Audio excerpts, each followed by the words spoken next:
Minhas amigas e meus amigos, alegrias! Enfim, chegou o último dia do governo Bolsonaro. Está chegando ao fim a era mais difícil da história republicana do Brasil, do nosso período democrático. O Bolsonaro já foi embora do Brasil, fugiu, covarde, mas deixa uma herança maldita, um legado negativo, destrutivo para o nosso país. E é sobre isso que a gente vai bater um papo agora. Qual é o legado, qual é a herança deixada por Bolsonaro? Tem muita coisa que a gente poderia comentar, tem muita coisa ruim que a gente poderia comentar, mas nós vamos citar aqui algumas coisas que são estruturais da gestão Bolsonaro e que servem para nos guiar à compreensão do tempo presente e, sobretudo, quais os desafios que o novo presidente Lula, o nosso presidente, terá pela frente. Primeira coisa, o Bolsonaro fez uma péssima gestão sobre o ponto de vista administrativo. E isso foi em todas as áreas. Todas as áreas. Da área econômica, passando pelas questões sociais, entrando nas questões de direitos civis e políticos, na área de direitos humanos, chegando às questões, por exemplo, como a destruição da cultura do Brasil. A cultura é importante não só porque firma a nossa identidade cultural, mas porque a cultura é o alimento da alma. A gente se alimenta todo dia de comida, feijão, arroz, que é para poder saciar a fome, alimentar o corpo físico. Mas há outras fomes em torno da nossa existência que também precisam serem saciadas. A fome por fé e a fome que alimenta a alma, que é alimentada pela cultura. O Bolsonaro destruiu tudo. Trouxe para dentro da sua gestão situações absolutamente fantasiosas, fazendo uma disputa moral que na verdade não existia na prática, mas que tentava colocar brasileiros contra brasileiros. Como, por exemplo, negar direitos da diversidade sexual e de gênero, negar que o Brasil é um país racista e promover efetivamente o combate ao racismo, estimular a violência contra mulheres, às vezes de forma direta, mas sempre de forma indireta, por exemplo, no tratamento que se dava às mulheres jornalistas, sempre um tratamento grosseiro, sempre uma forma rude, agressiva de responder às perguntas, sempre uma forma machista de tentar inferiorizar as mulheres. Sob o ponto de vista da gestão, o símbolo deste período, destes 4 anos do Bolsonaro, é a tragédia econômica, que devolveu mais de 30 milhões de pessoas à condição de fome, de pobreza absoluta. Devolveu o Brasil ao mapa da fome. Colocou mais de 50 milhões de pessoas, 1/4 da população, em situação de insegurança alimentar. Pessoas que não sabem o que terão que comer ao acordar, não sabem o que terão que comer à noite. A pior marca da incompetência administrativa que vicejou sobre todas as áreas é a volta da fome. É esse monstro que corrompe esperança, dignidade, autoestima, vidas. Aliás, sob o ponto de vista da vida, o Bolsonaro abriu uma grande ferida no nosso país. Foi um governo de morte. Um governo que estimulava a violência como uma prática institucional. Um governo que levou a violência para dentro do campo e que não combateu a violência para fora do campo, nas cidades. Um governo que não teve uma política de segurança pública eficaz. Pelo contrário, um governo que estimulava a compra de armas, que não tem outra finalidade senão matar, e que não trazia segurança nenhuma, senão uma sensação falsa de segurança que gerou, inclusive, o aumento da violência contra mulheres. É estrutural a forma como o Bolsonaro constituiu a violência como uma prática institucional, fazendo com que as vidas se tornassem cada vez mais frágeis, vulneráveis, fazendo com que não se tivesse um governo que se voltasse à promoção e defesa da vida, senão a morte como referência. E o maior exemplo disso foi na gestão da pandemia. O Bolsonaro legou para nós mais de 700 mil mortes. Esse é um dado estimulado, porque sequer o governo produziu dados oficiais. Mentiu o tempo inteiro, negou a existência da pandemia, relativizou o perigo do vírus e, ao final, tivemos aí a ausência da vacina, de uma política pública de saúde, uma política sanitária que nos desse sequer a possibilidade de lutar contra o vírus em condição de igualdade. Muita gente teria morrido efetivamente, mas os estudos apontam que mais de 400 mil vidas teriam sido poupadas se Bolsonaro tivesse levado a sério a pandemia, se tivesse sequer comprado vacina, quando o mundo inteiro já comprava. O Bolsonaro fez da morte a sua conduta, o seu instrumento, a sua bússola a guiar a sua atuação como governante. Além de tudo isso, Bolsonaro trouxe um espírito revanchista, odioso, contra a democracia, suscitando em parcela da população brasileira o ódio à democracia e tudo aquilo que ela representa, que é, na verdade, o ódio à política. Ao negar a política como espaço da convivência coletiva, o espaço da convivência plural, o espaço em que todas as divergências coexistem, ainda que de forma conflituosas, porque a democracia pressupõe o conflito das ideias, o Bolsonaro negou a política como espaço da coletividade, de uma efetiva sociedade. Uma sociedade que se constitui por diferentes, uma sociedade que se constitui, sobretudo, a partir da possibilidade das ideias disputarem o governo, disputarem o campo da governança. Mas o mais grave de tudo isso foi Bolsonaro despertar um espírito fascista dentro das Forças Armadas. Um dos comandantes das Forças Armadas se recusou a participar, no próximo dia 5 de janeiro, da transmissão de cargo para o novo comandante. Isso porque ele não quer prestar continências ao presidente Lula. Esse fato, que a princípio pode parecer só uma picuinha, diz muito do risco que nós estamos vivendo no tempo presente. Isso porque Bolsonaro despertou a insubordinação, o desejo à ditadura, a volta dos quartéis para dentro dos palácios civis. O Bolsonaro estimulou nas Forças Armadas, em parcela significativa das Forças Armadas, o ódio à democracia. Ódio esse que foi derrotado no processo de redemocratização, mas que vicejou, que teve muita força a partir do golpe de 64, que foi gestado desde a década de 50. Esses militares voltaram a ter muita força. As suas vozes, que antes pareciam vozes de lunáticos, de quem escrevia uma notazinha dizendo que 64 foi uma revolução, voltou a ter força de governança. O Bolsonaro estimulou que essas pessoas voltassem a defender a ditadura militar, a defender o golpe de Estado.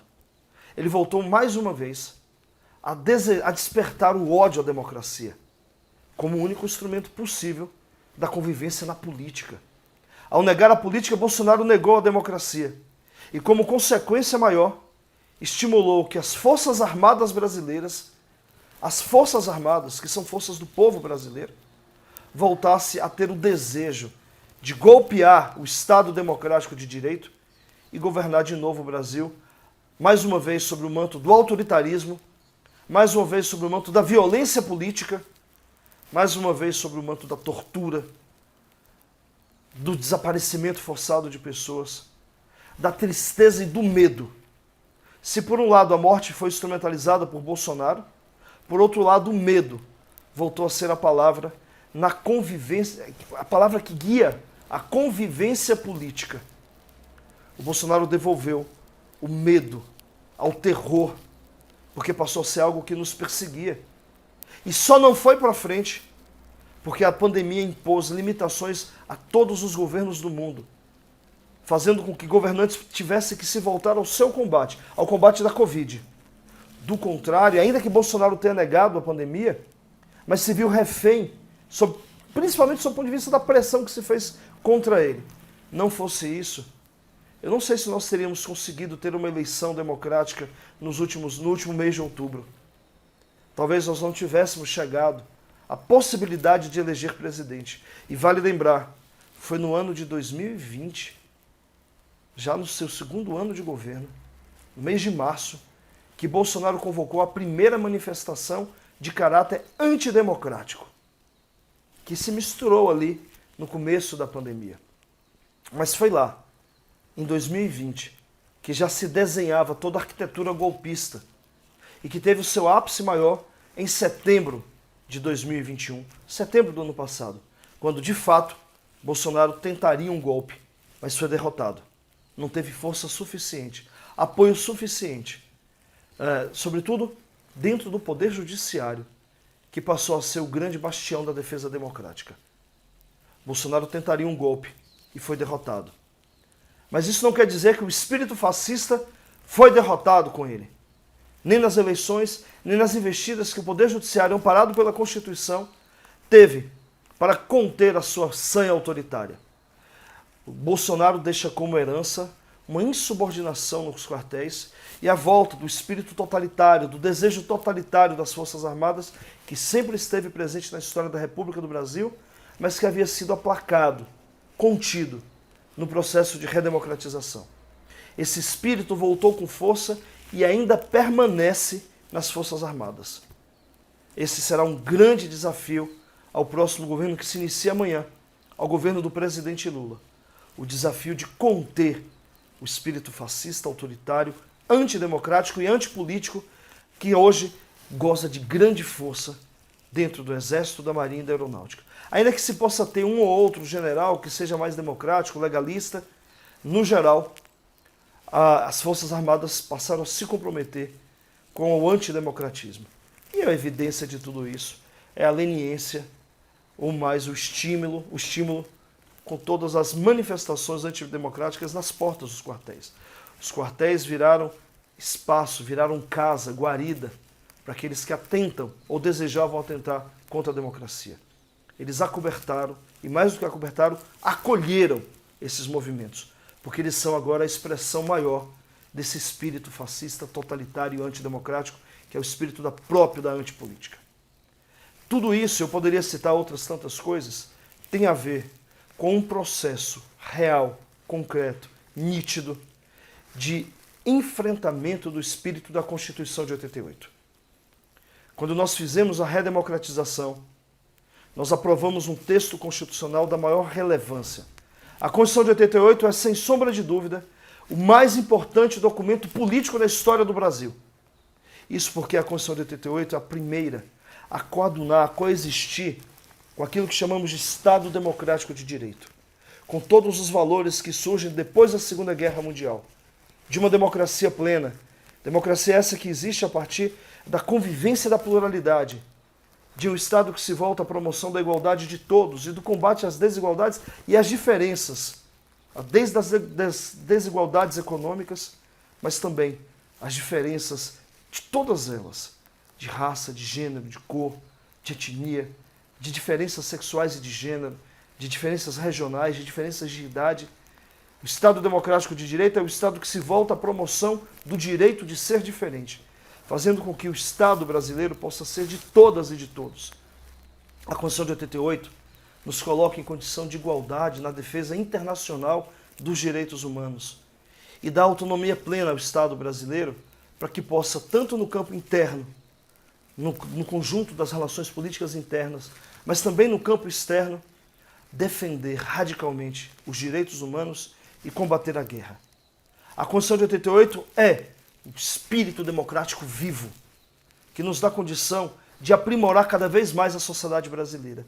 E essa Constituição, ela derrotou o espírito fascista de 64. No fundo, quando o Bolsonaro e toda a sua equipe se move durante 4 anos contra a democracia e contra a política, é contra a Constituição de 88 que eles estão lutando, num sentimento revanchista, de que não aceitou a derrota nos anos 80, de que não tolerou a redemocratização, de que não aceitou voltar para os esgotos do autoritarismo. E Bolsonaro então volta com a força daqueles que ficaram escondidos, como o espírito fascista que se esconde nas sombras, e voltou com muita força para tentar de novo derrotar a nossa democracia. Mas em que pese todos esses esforços, em que pese tanto o ataque à nossa Constituição, ainda que ferida, como está ferido o povo brasileiro, as famílias de 700 mil pessoas que morreram da Covid, as famílias de tantas mulheres que foram assassinadas nos crimes de feminicídios, crimes esses estimulados pelo porte de armas, que foi deliberado de forma desenfreada pelo Bolsonaro. Este país ferido também tem uma Constituição ferida. Mas ainda que esteja ferida, a nossa Constituição conseguiu sobreviver a esses 4 anos. Conseguiu sobreviver ao golpe contra a presidenta Dilma, porque foi um golpe de Estado de natureza parlamentar que tirou do poder uma presidenta eleita, democraticamente eleita. Essa Constituição precisa agora ser cuidada, porque é com ela que nós vamos reconstruir a democracia, recosturar o tecido social e voltarmos a ter um Estado democrático de direito que devolva a todas e todos felicidade plena ou a possibilidade de termos felicidade. Estamos vencendo o governo da morte, estamos derrotando o governo do ódio e vamos ter que curar as nossas feridas. Claro que para isso é preciso que a gente responsabilize todos os que contribuíram para tanta desgraça no país. Mas, sobretudo, é preciso que nós sigamos unidos para reconstruir essa nação e voltarmos a ter um país de todas e de todos. O desafio é grande. Amanhã começa o governo Lula. Amanhã começa um novo tempo. Um tempo de esperança, um tempo de felicidade e um tempo de democracia. O mais importante de tudo é que este legado nefasto de Bolsonaro será derrotado com ninguém soltando a mão de ninguém.